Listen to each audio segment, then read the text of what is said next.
la gestion d'une marque n'est pas l'affaire uniquement des publicitaires.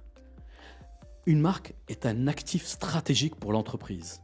Ces dirigeants ne sont pas aidés par de nouveaux entrants sur le marché qui vont être dans du flattage d'ego, dans du monsieur le patron, vous avez totalement raison. Mais la marque Maroc est une marque qui a été valorisée au même titre que les grandes marques au niveau international.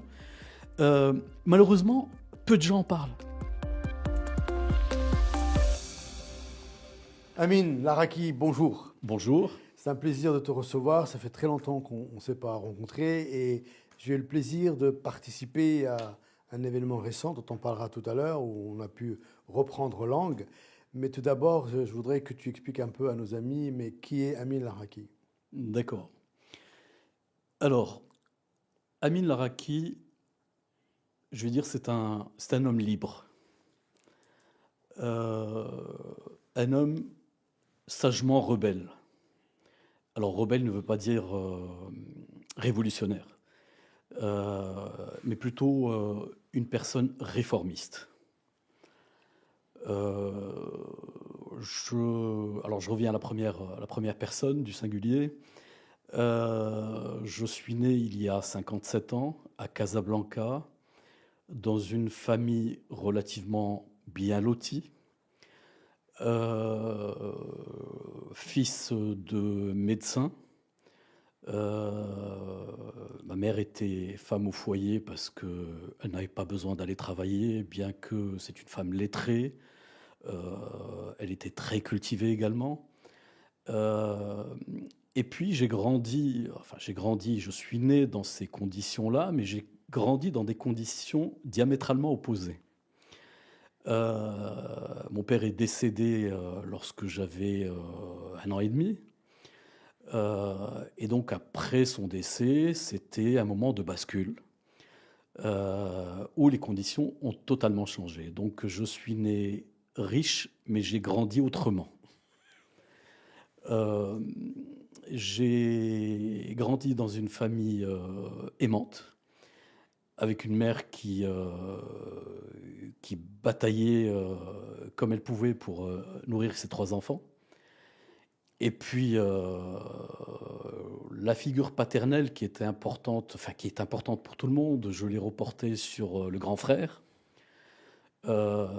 qui était une personne très très proche et très aimante, euh, mais qui a décédé aussi lorsque j'avais 10 ans. Et donc je me suis retrouvé à l'âge de 10 ans dans une maison qui a subi une tempête et dont il ne restait que quelques murs un peu penchés.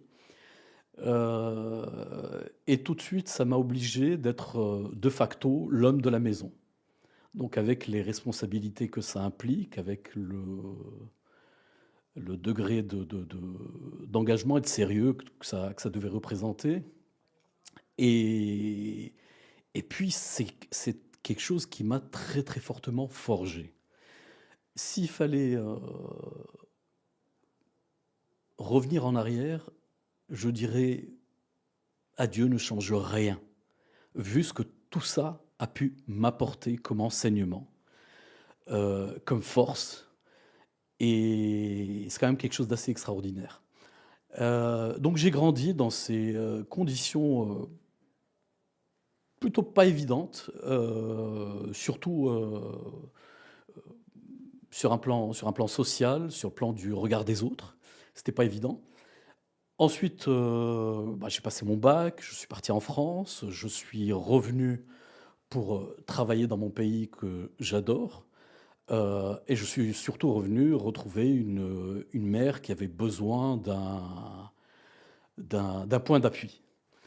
Euh, voilà, donc suite à ça, je me suis lancé dans la vie professionnelle avec un premier passage dans le groupe ONA, puis ensuite j'ai occupé des fonctions de direction marketing dans multinationales, en entreprise marocaine, avant de rejoindre le conseil en communication, où j'y suis depuis un peu plus de 20 ans. Revenons sur cette partie première de ta vie où tu as dit que tu avais subi pas mal de choses et ce qui m'intéresse, c'est parler du regard des autres. Ouais. Quel a été ce regard et qu'as-tu fait pour essayer de transcender ce regard? C'était un regard de jugement, un regard parfois de pitié. C'était rarement un regard qui pouvait dire, «Yes, you can». On est dans un monde fataliste. Heu, on considère que quand il y a un problème, un échec, ce n'est pas une c'est quelque chose qui tire vers le bas et pas quelque chose qui fait grandir. Ma bataille a toujours été là, de montrer que j'étais peut-être meilleur que les autres, que parfois j'en savais plus que les autres, même à un âge, même pendant l'enfance ou l'adolescence. Donc voilà, le regard était plutôt dans ce genre-là et puis surtout ce qui dérange dans ce type de regard, c'est la comparaison. C'est se comparer à d'autres personnes qui sont dans d'autres conditions. C'est pas évident, mais comme je te l'ai dit, la nature a horreur du vide. On finit par développer d'autres choses, d'autres capacités, d'autres facultés qu'on n'aurait pas eu autrement si on était dans le confort absolu. Alors justement, pour clore la séquence, est-ce que tu penses qu'en 2026, Mmh. le passage d'une caste à une autre, inférieure, entre guillemets, avec ses regards a changé ou est-ce que tu penses que c'est toujours la même chose? Moi, pour moi, c'est toujours la même chose. Rien n'a changé à ce niveau-là. Je pense qu'il y a toujours le même esprit traditionnel dans l'éducation, dans la façon de voir les autres. On dramatise énormément la psychothérapie. On considère qu'il n'y a que les fous qui vont chez les psychologues, psychiatres, etc. Or, c'est une véritable béquille, la psychothérapie, et elle est extrêmement importante. Heu, voilà, donc non, il y a beaucoup à faire à ce niveau-là et beaucoup à revoir, beaucoup à réformer. Et toi-même, à un moment donné, pour sortir de tout ça, est-ce que tu t'es dit, j'ai besoin de me faire aider pour mieux me comprendre et mieux comprendre les autres ou est-ce que tu as fait un travail tout seul? Alors, dans le temps, c'était beaucoup moins évident de penser. Aujourd'hui, on commence à peine à avoir le réflexe de l'aide psychologique ou psychiatrique. Hem, Avant, c'était pas du tout un réflexe. Donc je me suis retrouvé à entrer à un très jeune âge en questionnement avec moi-même. Et puis, je j'ai été chercher des réponses, dans la littérature, dans les parfois dans les écrits, même jeune, à l'âge de 14 ans, je me rappelle, lire de manière assez assidue, Imam Razali, Lettres aux disciples. Je trouvais ça extrêmement parlant, extrêmement intéressant et puis par la suite, les grands débats, les grandes discussions avec moi-même étaient constantes. Alors, quel héritage de cette période ou quel enseignement tu as essayé d'exprimer avec tes enfants? Ouais. Alors, la première chose que j'ai cherché à faire, c'est déjà à partir de la définition étymologique de l'éducation.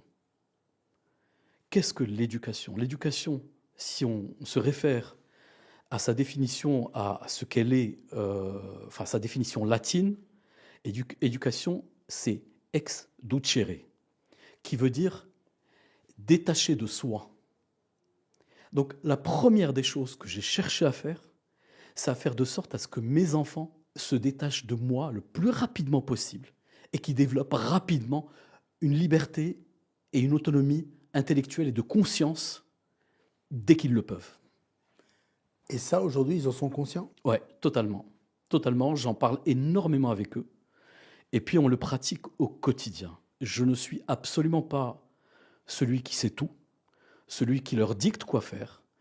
Je suis un peu un garde-fou, un gatekeeper.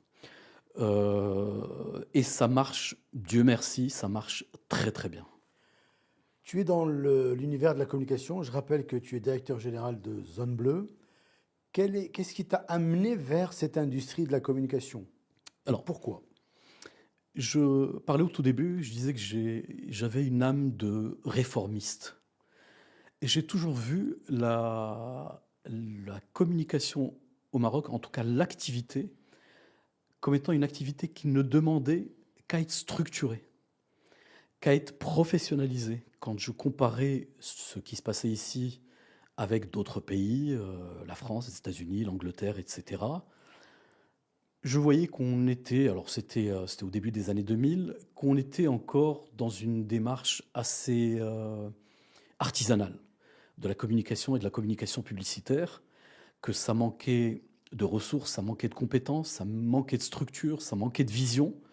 Et c'est un petit peu ça qui m'a porté et qui a fait que je suis arrivé, on m'a proposé de prendre mes fonctions là où je suis.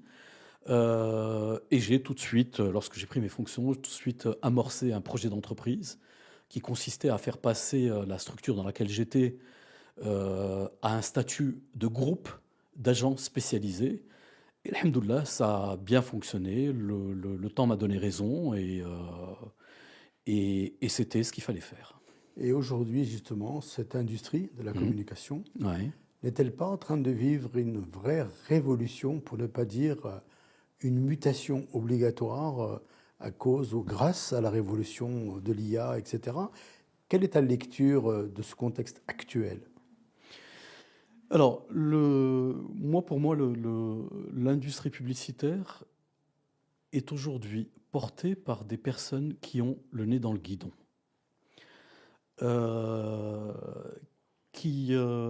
et qui ont besoin très très rapidement d'avoir une sorte de strabisme divergent, de qu'ils aient un œil qui voit leur day-to-day, mais un autre œil qui regarde l'évolution de ce marché-là et ce qui est en train de se tramer à l'aune de l'intelligence artificielle.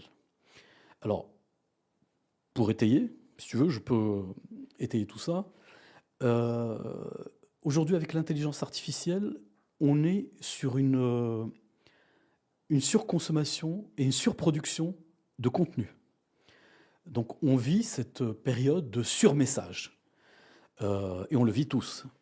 Euh, 90% des contenus numériques produits, enfin existants actuellement, ont été produits les 24 derniers mois. Donc vous voyez la croissance exponentielle que représente la production de contenu et donc par conséquent la consommation de contenu.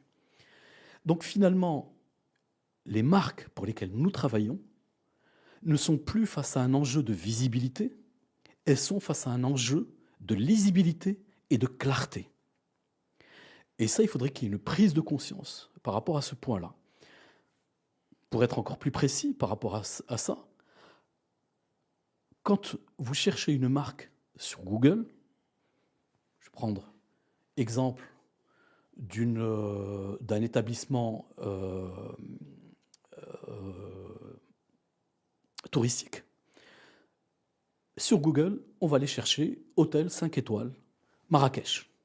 OK? Et il va nous sortir tout ça avec le référencement, où les premiers qui ont fait un référencement payant vont monter, ensuite les autres viendront, puis on aura du Booking, etc., etc., TripAdvisor qui sont très bien référencés et qui arriveront parmi les premiers. Et puis ça donnera un choix extrêmement large dans lequel on risque de se perdre complètement. Avec l'IA, on n'est plus rendu à ça. On est rendu à, non pas à dire hôtel 5 étoiles, mais à formuler une requête détaillée. Je cherche un hôtel 5 étoiles à Marrakech, sachant que je suis un passionné de golf et que ma femme aime le spa, voudrait avoir un spa et une cure de bien-être, etc. Dans cet hôtel-là. Je voudrais ne pas être très loin de la ville et j'ai mes enfants avec moi, donc je voudrais avoir un programme dessiné pour les enfants, etc. Et donc, l'IA, partant de ce type de requêtes qui sont de plus en plus précises, va aller chercher la réponse la plus précise qui existe sur Internet. Donc, elle va aller agréger tous les contenus émis par la marque elle-même de l'établissement touristique sur l'ensemble des plateformes, que ce soit sur Internet, sur le web, que ce soit sur YouTube, que ce soit sur des blogs, sur des forums, etc., ou même sur des plateformes sociales. Et donc, l'IA va agréger tous ces éléments-là et va voir est-ce que ces éléments-là représentent la narration qui converge vers la définition que lui a donnée la personne qui a recherché cet établissement. Donc, est-ce que cette marque raconte exactement et est-ce qu'elle est cohérente et est-ce qu'elle est convergente? Et donc, quand elle va scanner toutes les marques qui sont floues dans leur définition vont être écartées. Alors, Les marques qui sont précises dans leur définition vont être considérées, même si elles ne correspondent pas à 100% à la demande qui a été émise, mais elles vont être considérées. Donc, à aujourd'hui, il y a un enjeu de clarté extrêmement important chez les marques si elles veulent continuer à être considérées, que ce soit par le public, par le grand public, à travers la consommation des contenus, ou que ce soit à travers l'IA qui fait des requêtes très très précises. alors justement, puisqu'on en arrive à ce niveau de sophistication, est-ce qu'aujourd'hui, les acteurs de l'industrie sont conscients de cette révolution véritablement? Et est-ce que les entreprises, donc les corporates, sont conscients du travail qu'il y a à faire pour changer de paradigme quant à leur relation avec les agences de communication? Oui et non. Alors, non, parce que, comme je disais tout à l'heure, il y a un manque de strabisme divergent. On est focalisé sur le quotidien, sur les problématiques du quotidien, sur ce qui doit être livré, sur le livrable, mais on se penche rarement sur l'avenir. Alors, il y a effectivement une association des agences conseils en communication qui va traiter des sujets qui sont là aussi assez court-termistes, moyen-termistes, qui va devoir se pencher aussi sur la question, ça on est tout à fait d'accord. Mais je pense que ça va au-delà de ça. Il faudrait que on prenne de la hauteur par rapport à ces éléments-là et qu'on ose sortir de notre endogamie de publicitaire pour réfléchir avec des personnes qui viennent d'horizons différents et qui ont leur mot à dire là-dedans. Parce que la gestion d'une marque n'est pas l'affaire uniquement des publicitaires. Une marque est un actif stratégique pour l'entreprise. Elle est avant tout l'affaire de la gouvernance de l'entreprise, avant d'être l'affaire de la communication. Donc la marque doit monter d'un étage pour être gérée, pilotée, gouvernée par le top management. Alors, sur cette base-là, je disais, il va falloir s'ouvrir et qu'à un moment donné, on puisse créer une sorte de collectif, de collectif d'experts où les communicants seraient représentés, certes, mais ils ne représenteraient pas la majorité. Ces personnes-là, dans ce type de collectif, on aurait des communicants, des hommes de médias, journalistes, etc., des hommes de RH, des psychologues, des sociologues, des académiciens, professeurs universitaires. Donc on aurait toutes les disciplines qui, de près ou de moins, contribuent au développement d'une définition correcte et juste de ce qu'est une narration et ce qu'est une marque. On va revenir à l'histoire des marques.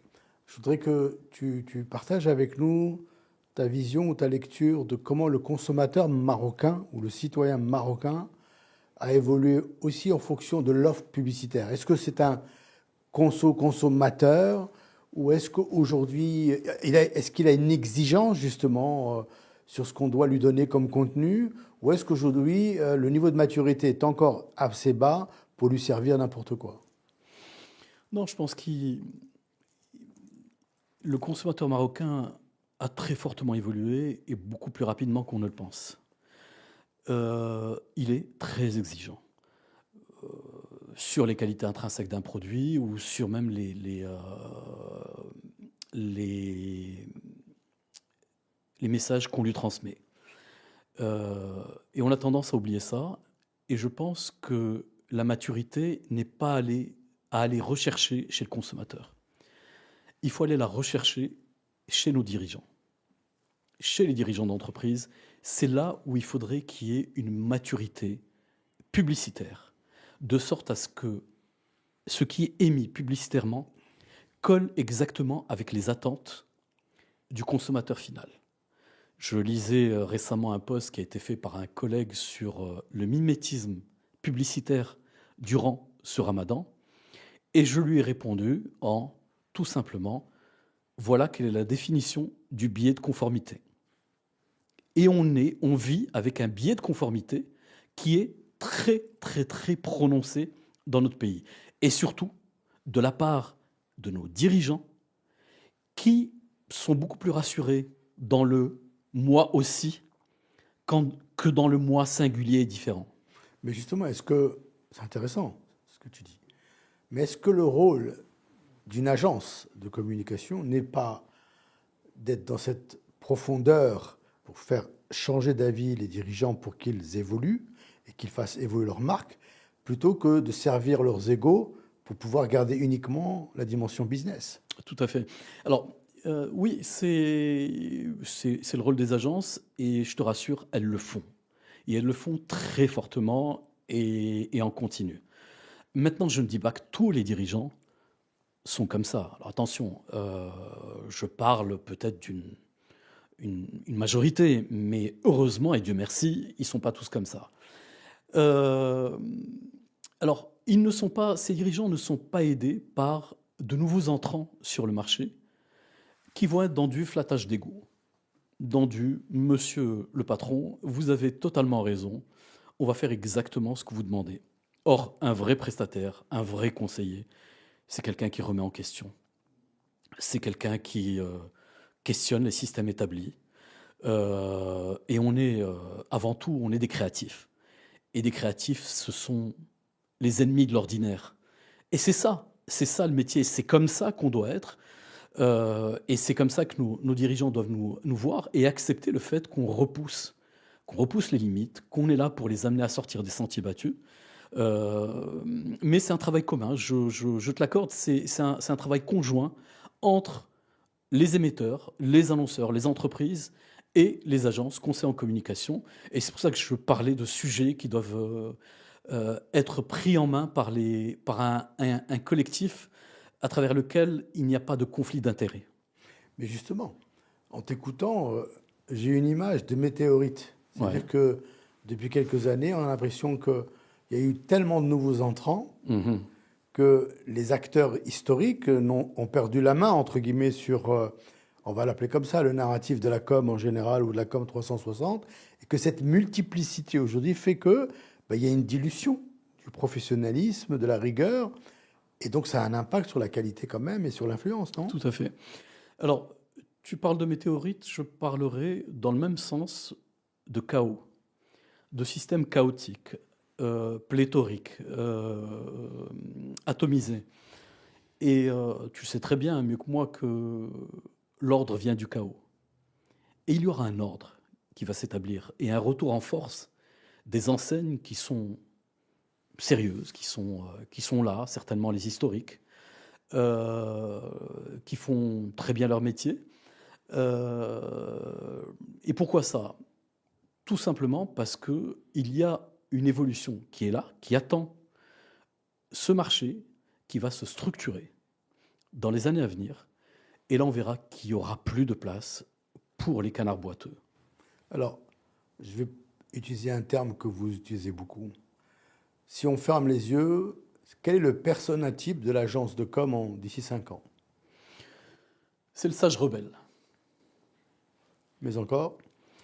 C'est le conseiller qui chuchote à l'oreille du patron, qui est une sorte d'accoucheur qui va travailler en profondeur les stratégies et qui va faciliter le travail à la direction de la communication et qui va faire la jonction, le lien entre la direction de la communication et le numéro 1 de l'entreprise. Et qui produit derrière?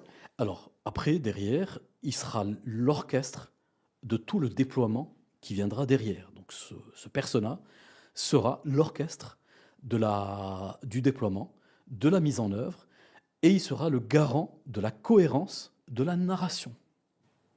Donc derrière, ça veut dire qu'il y a un écosystème Alors, d'acteurs qui produisent. bien évidemment, regardez les cabinets de conseil. Les cabinets de conseil sont structurés de cette façon-là. Vous avez les cabinets de conseil proprement dit, et puis vous avez le déploiement qui est soit fait par eux, soit, et très souvent, c'est fait par d'autres. Mais bien évidemment, sous le contrôle de la cohérence stratégique qui est émise par ce cabinet de conseil. Récemment, tu as lancé l'indice de clarté des marques. Ouais. J'étais assez curieux, donc j'ai un peu bouquiné là-dessus et j'ai assisté donc à ce lancement. Tu as beaucoup insisté au début de ce podcast sur la clarté des marques. Cet indice, en 2-3 mots, pas compliqué, pour qu'il soit audible et accessible, c'est quoi et ça se mesure comment? Alors, cet indice, on a eu l'idée de créer cet indice avec un cabinet partenaire, parce que tout simplement, comme je le disais tout à l'heure, la notion de clarté devient capitale. Ça devient un actif stratégique pour les marques. Et donc, tout ce qui se pilote doit être à un moment donné mesuré, pour ne pas rester dans le subjectif. Cet indice de clarté est un indice qui mesure, enfin qui crée une pondération entre plusieurs critères qui sont la lisibilité de la marque à travers ses contenus, sa cohérence, l'équilibre de son discours, est-ce qu'il est équilibré dans le temps, et le focus qui est, est-ce que cette marque a un focus? Est-ce elle converge vers une définition singulière de ce qu'elle est, ou est-ce qu'elle est dispersée?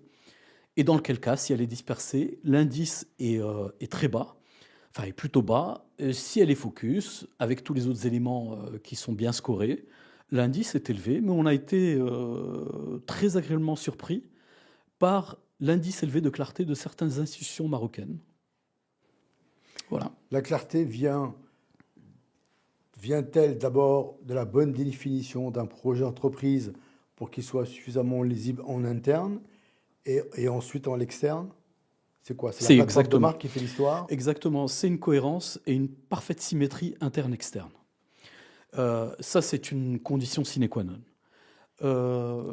L'autre point, c'est que la clarté, on va dire, c'est tout simplement qu'une entreprise soit capable, ou une marque d'entreprise, soit capable d'être définie en une seule phrase, que ce soit par l'externe ou par l'interne. Or, aujourd'hui, je te défie de faire l'exercice suivant, de demander à un dirigeant d'entreprise de te définir en une phrase ce qu'est sa marque ou ce qu'est son entreprise. Dans beaucoup de cas, je ne dis pas dans tous les cas, là encore, attention, il ne faut pas que je me fasse d'ennemis, mais dans beaucoup de cas, le dirigeant d'entreprise aura du mal à définir sa marque.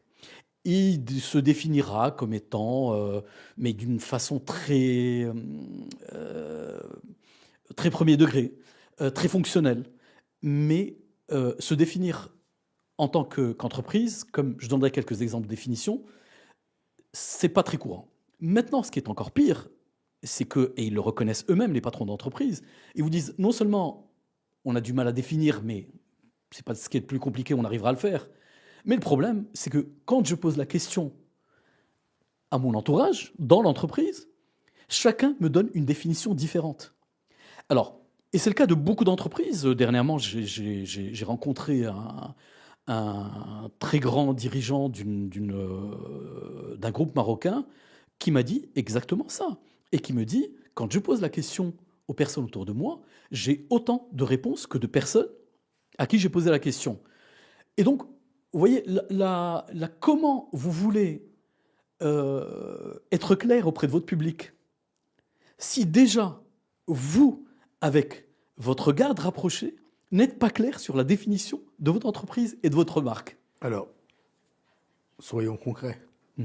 Comment tu définis zone bleue? Alors, Zone Bleue apporte des solutions créatives à des problématiques de business. Et donc, si je pose la question à tes collègues ou à tes collaborateurs, ils sont Absolument. censés me répondre la même chose. Absolument. On Donc, peut les appeler tout de suite. le travail de clarté a été fait à ce niveau-là. Absolument. Très bien. Essayons de monter d'un étage, si tu veux Ouais. bien, se servir de clarté, une marque. Mhm. Le Maroc est une marque. Ouais. Quelle est ta lecture de la clarté de la marque Maroc aujourd'hui, en interne et en externe? Alors, la CAN nous a apporté son lot d'enseignements. Et je pense qu'il y a une chose extraordinaire qui s'est produite, c'est qu'elle a mis tout le monde d'accord. D'accord sur quoi? D'accord sur l'absence d'une narration structurée. Sur le fait que le Maroc a subi la narration, il ne l'a pas construite et il ne l'a pas émise. Ça a été une narration tournée autour de nous sommes un pays connu pour son hospitalité, on est très hospitalier, on est un pays de personnes gentilles, de personnes, on a une très belle infrastructure, etc., etc. Ça a été du subi, mais du subi positif. Mais sauf que, n'ayant pas construit une narration complète, on a subi toutes les attaques qu'on a pu avoir de la part de nos ennemis en dehors du pays. Alors, maintenant, effectivement, il y a le sujet de la marque Maroc qui est posé depuis très longtemps. Alors, je ne sais pas si vous le savez, mais la marque Maroc a été évaluée par Brand Finance.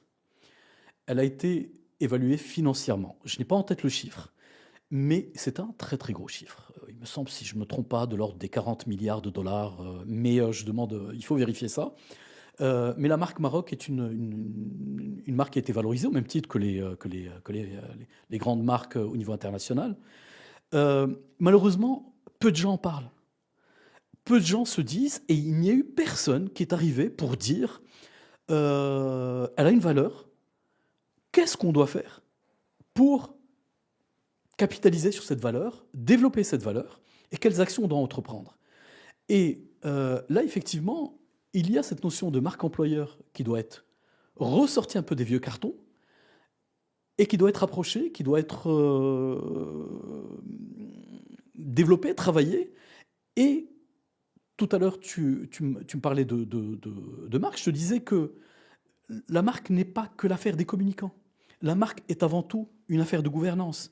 Donc cette marque employeur doit être portée par les personnes qui veulent bien prendre ça en charge. Elle n'est pas l'affaire que du ministère du Tourisme, de l'ONMT, du ministère des Affaires étrangères, etc., où aujourd'hui chacun travaille de son côté, mais il y a besoin de faire converger ces récits vers un récit fédérateur. Et c'est ce récit fédérateur qui doit être défini aujourd'hui selon une démarche scientifique, structurée et cohérente. Mais est-ce que ce manifeste, Ouais. ou manifesto, comme vous l'appelez dans vos contrées de communicants, c'est l'élément principal qui manque à la narration Maroc aujourd'hui? Absolument. On ne peut pas rester uniquement sur l'exemple que tu donnais ou sur la Coupe du Monde du Qatar. Je pense que le momentum Maroc nécessite une véritable narration nouvelle, tout à fait, liée à un projet nouveau, à un momentum nouveau. La question maintenant que je nous pose tous collectivement, c'est: est-il possible aujourd'hui de construire ce manifesto? Absolument. Il est évident qu'il est totalement et tout à fait possible, et il faudrait le faire. Il faut tout simplement rassembler toutes les parties prenantes. Et c'est ça qui est moins évident. C'est ça qui n'est pas facile, mais c'est pas impossible. Il faudrait le faire. Il faudrait qu'à un certain niveau de nos responsables, qu'on puisse se mouiller, qu'on puisse avoir le courage suffisant de poser la problématique sur la table et de dire stop, il va falloir qu'on prenne le sujet à bras-le-corps. Donc là, ça veut dire que si on prend juste le calendrier 2030 qui nous est imposé par l'organisation d'une Coupe du Monde, ça veut dire que les communicants de ce projet vont devoir s'atteler à la tâche avant d'aller live dans les différents pays pour vendre cette Coupe du Monde. C'est-à-dire que cette narration, elle devient une urgence finalement, non? Oui, tout à fait, tout à fait. Ça devient une urgence. Maintenant, il faut créer cette urgence. Il faut la créer. Comment? Je pense que déjà la première des choses, il faut que les professionnels du domaine, du secteur de la communication, puissent prendre la parole assez rapidement, monter au créneau, porter le discours qu'il faut porter et sensibiliser pardon, qui de droit. Sur une échelle de 0 à 10, Ouais. si je reviens à l'industrie, Mhm. quelle est la prise de conscience de l'industrie sur la mutation inexorable de son métier? 2 sur 10. Comment tu l'expliques? Là encore, on est dans le fait. Alors, quand tu parles d'industrie publicitaire ou de l'industrie d'une manière générale? L'industrie de la com, hein. Non, l'industrie de la com, pardon. Autant pour moi, je me corrige. L'industrie de la com est consciente de ce sujet, je dirais, à 9 sur 10. Ok. Surtout dans les enseignes publicitaires historiques, dans les grandes agences qui ont travaillé, qui continuent de travailler beaucoup pour des grandes institutions, pour des causes nationales, etc., pour des grandes marques aussi. Elles sont parfaitement conscientes. Il faut qu'à aujourd'hui, tout simplement, que cette industrie pose sur la table cette problématique, se penche dessus et comprenne surtout une chose, c'est que ce n'est pas en faisant de l'endogamie et de l'entre-soi qu'on va régler ce problème. Ce problème pourra être réglé, taclé, affronté en s'ouvrant à d'autres, comme je l'ai dit tout à l'heure, à d'autres compétences qui sont très complémentaires par rapport à nous, qui sont des compétences, comme je disais, dans la sociologie, dans la politique, dans le journalisme, dans le droit, etc., etc. Et c'est là où on pourra arriver à des choses intéressantes, publier, éditer, organiser des conférences, former, informer, etc., etc. Tu sembles faire la différence entre l'industrie, on va dire, organique de la com et celle de la publicité.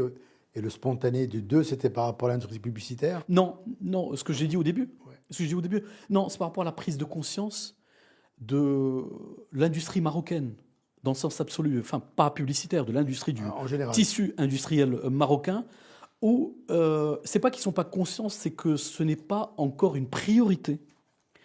Tout simplement parce que nos dirigeants, on est dans le guidon à gérer bon an, mal an, le quotidien, le court terme. Et donc, par conséquent, on a tendance à reléguer au second rôle le moyen et le long terme, alors que c'est une vague qui risque de nous frapper de manière assez méchante. On a une séquence qui s'appelle À cœur ouvert, hein, qui arrive à la fin du podcast. Il y a 3 questions à tirer ici. Tu vas me les tirer et tu vas me les donner. Je vais te les lire. Et ensuite, là, tu peux pousser. Je peux pousser. Ouais. Voilà. Alors, on va prendre ça et ça. Voilà. Thank you. Thank you. Et après, moi, j'en prends une 4e, bien sûr. J'ai le droit. ما كاين مشكل. مرحبا. Alors, quel a été ton plus grand doute et qu'as-tu choisi d'en faire? Écoute, réformiste que je suis et sagement rebelle, mon plus grand doute était, on parle dans l'absolu, pas forcément professionnellement, mon plus grand doute était de se marier. Ça a été mon plus grand doute. Allais-je me marier ou pas? Et Dieu merci, j'ai décidé de me marier, je suis tombé sur une femme exceptionnelle. Là, tu es en train de te rattraper, là. Exactement. Exactement. C'est un vrai doute. Et ben c'était un vrai doute, mais là je le dis en toute Magnifique, sincérité. ouais. Je le dis en toute sincérité. Je pense que tu as dit à cœur ouvert. Ouais, absolument. Je le dis à cœur ouvert. La première des choses qui me vient spontanément, c'était est-ce que le mariage est un passage obligé? Est-ce qu'on ne peut pas vivre autrement? Est-ce qu'on ne peut pas vivre en concubinage? Est-ce que c'est pas juste une construction sociale Absolument. qui nous a été imposée? Et ça a été un vrai questionnement, un vrai doute. Et comme je t'ai dit, je suis quelqu'un qui questionne les ordres établis. Et donc ça a été un grand questionnement et finalement, voilà. Donc c'est pas franchement, c'est pas pour me rattraper parce que j'en ai pas parlé au début, mais tout simplement ça a été ça et je ne l'ai pas regretté. Magnifique. Bah, tu as de beaux enfants, donc ça va. Donc, ouais. Ils sont extraordinaires, ils sont ma plus grande fierté, je les adore. Magnifique. Qu'est-ce que tu n'as jamais dit en public, mais que tu portes depuis longtemps en silence?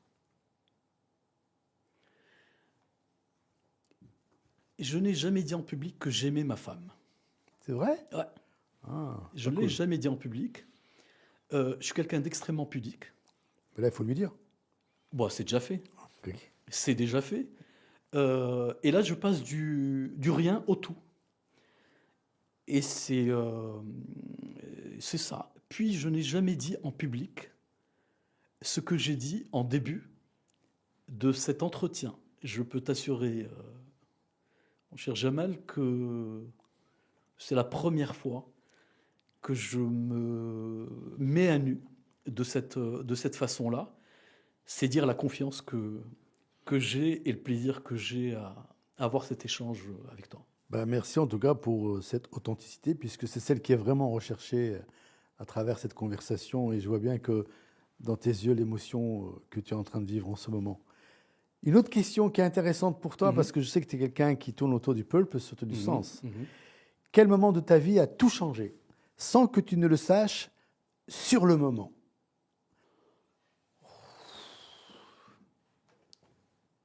Moment de ma vie qui a tout changé.